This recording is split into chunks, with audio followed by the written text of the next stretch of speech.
Bonjour et bienvenue dans ce nouveau podcast. Dans cet épisode, nous allons voir quel est le troisième pilier du business sur Internet. Alors, nous avons vu le premier pilier avec la vente de produits dématérialisés, principalement des produits de formation. Nous avons vu le deuxième pilier avec l'affiliation qui nous permet de vendre les produits d'autres personnes sans avoir à nous-mêmes créer un produit. Eh bien, nous allons voir maintenant le troisième pilier, le dernier, la prestation de service.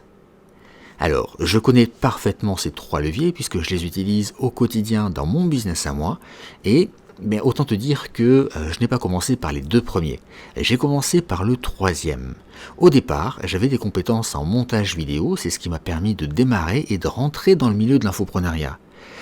Au tout début, j'utilisais une plateforme américaine qui me permettait d'être mis en relation avec des clients. Cette plateforme prenait une commission sur chacune des transactions et en échange, j'avais accès à des offres de contrat. Quand j'ai démarré, j'étais payé moins de $10 de l'heure. Parce que moi-même, je facturais $10 de l'heure, mais la plateforme, elle, prenait sa commission. À cela, il fallait enlever la conversion en euros et ensuite les frais, les charges.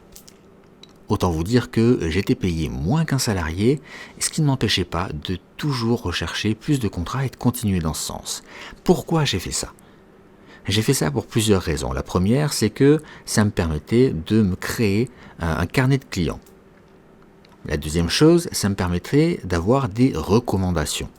La troisième, c'est que ça m'a permis de me faire un réseau et ce réseau m'a fait entrer dans le milieu du marketing internet, de l'infoprenariat et c'est de là que j'ai réussi à commencer à apprendre parce que je n'y connaissais absolument rien en marketing. Il m'a fallu des années pour acquérir le niveau que j'ai aujourd'hui. Et je n'aurais pas eu ce niveau, je n'aurais pas eu cette opportunité si au départ je n'avais pas eu cette prestation de service qui m'a permis, avec quelques sacrifices, de me former. Parce que, comme je montais des vidéos de formation, ça m'a permis d'être payé pour former. J'apprenais grâce aux vidéos que je montais. Et au-delà de ça, on me permettait d'accéder à d'autres vidéos de formation. Et petit à petit, j'ai appris. J'ai agrandi mon réseau. J'ai augmenté mon expérience, mes connaissances. Et je suis devenu aujourd'hui la personne que tu vois, que tu écoutes. Alors, si j'ai un conseil à te donner, j'en ai même plusieurs. Le premier conseil, c'est que il ne faut pas hésiter à relever les manches et y aller. Il faut passer à l'action, rien ne se fera si tu restes assis sur ton canapé à attendre que ça arrive. Le deuxième conseil que je te donne, c'est que parfois il faut faire des sacrifices, mais jamais sans contrepartie.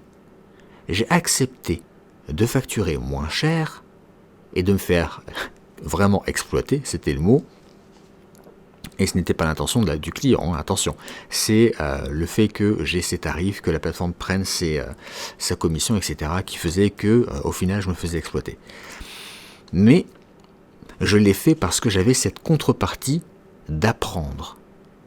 Je ne payais pas de formation, je faisais juste payer moins cher mes prestations. Je te conseille vivement de ne jamais te brader. Si jamais une personne vient te voir et te propose de te payer le tiers, la moitié de tes tarifs, tu l'envoies bouler. Sur le moment, ça va te faire mal de refuser un contrat, mais ton travail a de la valeur. Et si la personne en face de toi n'est pas capable de le reconnaître, alors elle n'a rien à faire là. Elle peut se débrouiller toute seule, essayer d'apprendre et le faire.